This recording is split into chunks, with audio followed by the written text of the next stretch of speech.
बिस्मिल्लाहिर्रहमानिर्रहीम। Dear student, अस्सलाम वालेकुम। मैं उम्मीद करती हूँ कि आप सब खैरियत से होंगे। आज की इस वीडियो में मैं इंग्लिश के पेपर के ऑब्जेक्टिव आपसे शेयर करूँगी। पार्ट 1 में प्रीवियस वीडियो में अपलोड कर चुकी हूँ।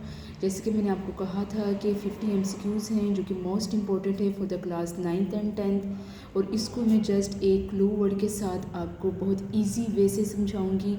आपने नोट डाउन कर लेना है। डेली बेस पे मैं 10 MCQs आपसे शेयर करूँगी।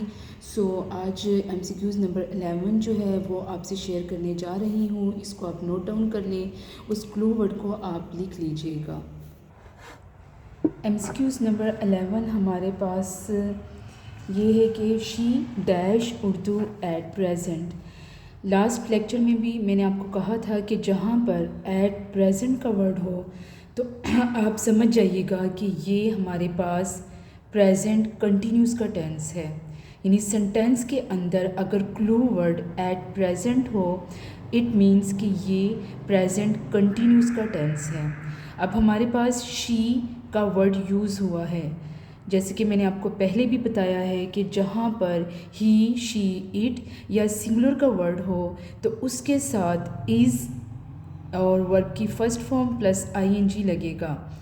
सो हमारे पास यहाँ पे ऑप्शन है are learning, learning, is learning, was learning. At present होने की वजह से वाज लर्निंग कभी भी नहीं आएगा क्योंकि ये प्रेजेंट कंटिन्यूस टेंस है। वाज लर्निंग पास्ट कंटिन्यूस को जाहिर करता है। So correct option is learning.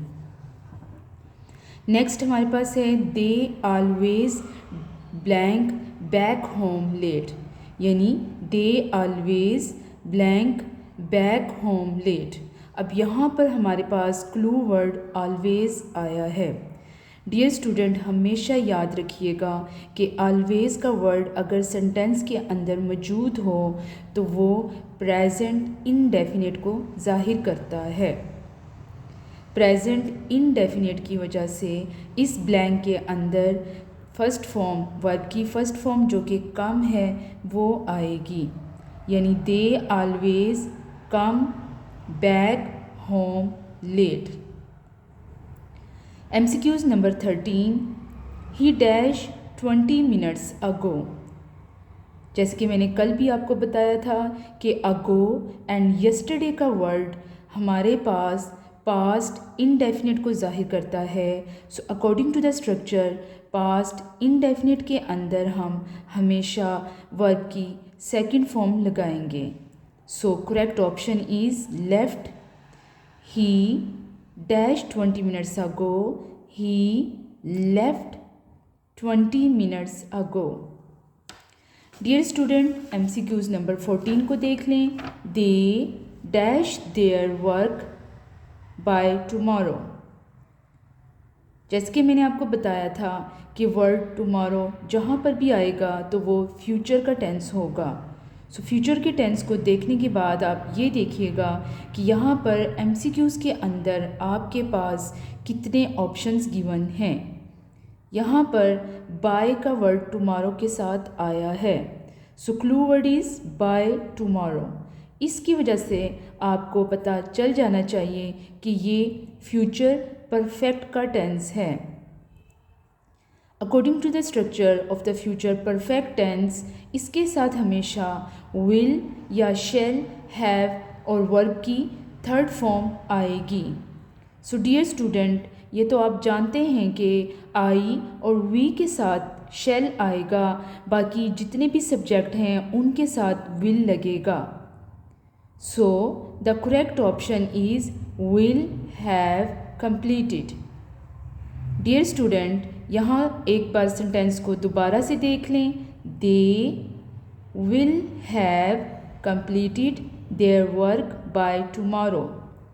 इस बात को याद रखिएगा कि फ्यूचर परफेक्ट के टेंस में हमेशा विल हैव या शैल हैव प्लस वर्ब की थर्ड फॉर्म लगेगी।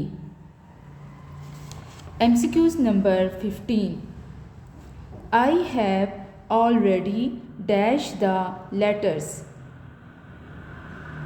स्टूडेंट इस बात को नोट कर लें कि जहाँ पर सेंटेंस के अंदर अगर ऑलरेडी का वर्ड गिवन हो तो आप समझ जाइएगा कि ये परफेक्ट का टेंस है। सो ये देखने के लिए कि either it is the past perfect और द प्रेजेंट परफेक्ट आप ऑलरेडी के साथ यहाँ पर देखिएगा। अगर हैव या हैज़ होगा तो वो प्रेजेंट परफेक्ट का टेंस होगा, लेकिन अगर हैड का वर्ड यूज़ होगा तो वो पास्ट परफेक्ट का टेंस होगा। इन तीनों सिचुएशन में याद रखिएगा कि ऑलरेडी के साथ हमेशा वर्ब की थर्ड फॉर्म लगेगी, चाहे वो हैज़ हो, हैड हो या हैव हो। एक बार मैं फिर सेंटेंस को रीड कर देती हूँ। आई have already dash the letters. Already की वजह से हमें ये पता चल जाएगा कि यहाँ पर परफेक्ट का टेंस यूज़ होगा। According to the structure present perfect के साथ हमेशा वर्ब की थर्ड फॉर्म आएगी जो कि पोस्टेड है। I have already posted the letters. MCQs number 16। The sun dash in the west. हमेशा इस बात को नोट कर लें कि जो यूनिवर्सल ट्रूथ होते हैं उनके साथ हमेशा प्रेजेंट इनडेफिनेट का टेंस आता है।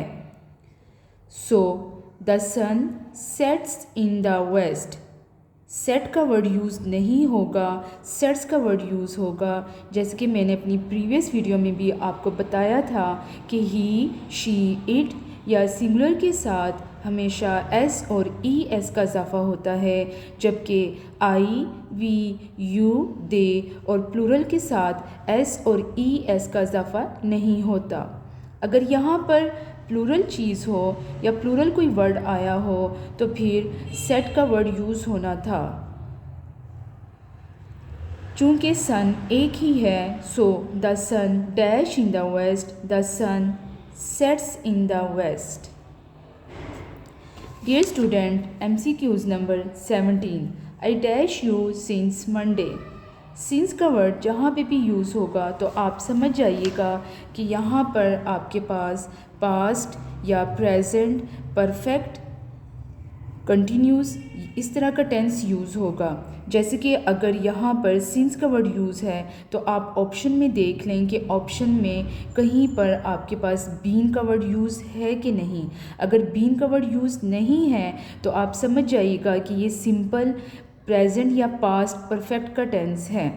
यहाँ पर हम देख रहे हैं कि हमारे पास option have not seen, has not seen, has not been seen, have not seen. Dear student, been का वर्ड ऑप्शन नंबर 3 में आ चुका है, लेकिन हम जानते हैं कि आई के साथ हैज़ का वर्ड यूज़ नहीं होता। This is the wrong option. अब हमने जाना है इन तीनों वर्ड ऑप्शंस की तरफ। अब हमारे पास ये प्रेजेंट परफेक्ट कंटिन्यूस टेंस नहीं होगा बल्कि प्रेजेंट परफेक्ट टेंस होगा, क्योंकि सीन्स एंड फॉर आपके पास प्रेजेंट परफेक्ट टेंस में भी आ सकता है। आई के साथ हमेशा याद रखिएगा कि हैव का टेंस यूज़ होगा, क्योंकि बीन का जो टेंस है जहाँ पे भी यूज़ होगा वहाँ पे उसके साथ ING का इजाफा होना ज़रूरी है। और हमारे पास सेकंड ऑप्शन ये भी थी जो कि गलत थी कि आई के साथ हैज़ कभी नहीं लगता। हैव को हमने देखना है। अब हमारे पास हैव दो चीज़ों में पाया जा रहा है, have not seen, have not see. याद रखिएगा कि प्रेजेंट परफेक्ट के अंदर हमेशा वर्ब की थर्ड फॉर्म लगनी है जो कि सीन है। I dash you since Monday. According to the present perfect tense, I have not seen you since Monday. Dear student, MCQs number 18. It dash in the winter. Raining, rains, were raining, none. हमारे पास correct option है rains. It rains in winter. MCQs number 19. We dash to school an hour ago. जैसे कि मैंने आपको कहा था कि ago के साथ हमेशा आपकी सेकंड फॉर्म लगनी है, क्योंकि ये पास्ट इनडेफिनेट टेंस को शो करता है। So we dash to school an hour ago, यहाँ पर आर गो है, गॉन है, वेंट है। So correct option is went. We went to school an hour ago. MCQs number 20. I have already dash 3 cups of coffee. ये अभी आपने इसको review किया था कि जहाँ पर आपके पास ऑलरेडी आएगा तो वो परफेक्ट का टेंस होगा। उसके बाद आप देख लीजिएगा कि ये कौन सा परफेक्ट का टेंस है, either it is the present perfect और द पास्ट परफेक्ट। हैव होने की वजह से हमें पता चल जाएगा कि ये प्रेजेंट परफेक्ट का टेंस है। So according to the present perfect tense यहाँ पर वर्ब की थर्ड फॉर्म लगेगी। सो ऑप्शन हम देख लेते हैं, been, took, took, takes, taken. So correct option is the taken, that is the third form of the verb. So I have already taken 3 cups of coffee. Dear student, MCQs number 21. I dash French now.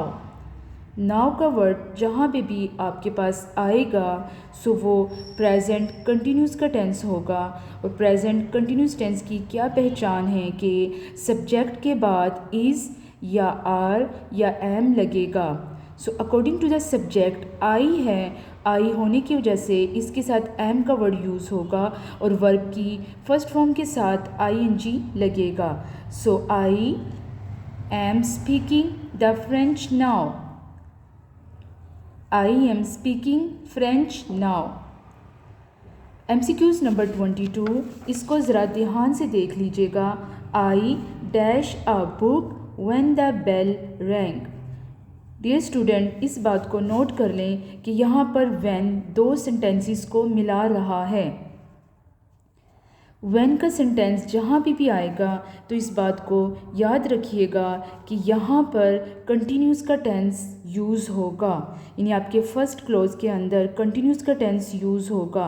अब ये देखने के लिए कि ये present continuous का लगेगा या पास्ट कंटिन्यूस का, तो आपने अपने सेंटेंस के दूसरे हिस्से की तरफ जाना है। यहाँ पर वर्ड रैंक आया है जो कि पास्ट इनडेफिनेट के टेंस को जाहिर करता है। पास्ट इनडेफिनेट टेंस के अंदर रैंक जो है वर्ब की सेकंड फॉर्म है। सो डियर स्टूडेंट, यहाँ पर आपके पास पास्ट कंटिन्यूस का टेंस आएगा। एक बार इस बात को फिर नोट कर लें कि जहाँ पर व्हेन का वर्ड यूज़ होगा तो वो दो सेंटेंस के दरमियान में, यानी एक ही सेंटेंस के दो पार्ट्स के दरमियान में आएगा। सो उसके लिए आप ये देखेंगे कि यहाँ पर अगर वर्ब की फर्स्ट फॉर्म है तो यहाँ पर प्रेजेंट कंटिन्यूस आएगा। अगर यहाँ पर वर्ब की सेकंड फॉर्म है जो कि जाहिर करता है कि पास्ट इनडेफिनेट टेंस है, सो उस वजह से यहाँ पर प्रेजेंट कंटिन्यूस टेंस की जगह पे पास्ट कंटिन्यूस टेंस आएगा।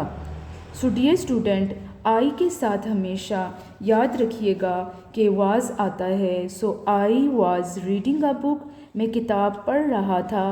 व्हेन द बेल रैंग, जब घंटी बजी। डियर स्टूडेंट, ये थे आज के MCQs। इंशाल्लाह मैं नेक्स्ट वीडियो में आपके पास बाकी MCQs को विद द लॉजिक लेकर आऊँगी। तब तक अल्लाह हाफिज़।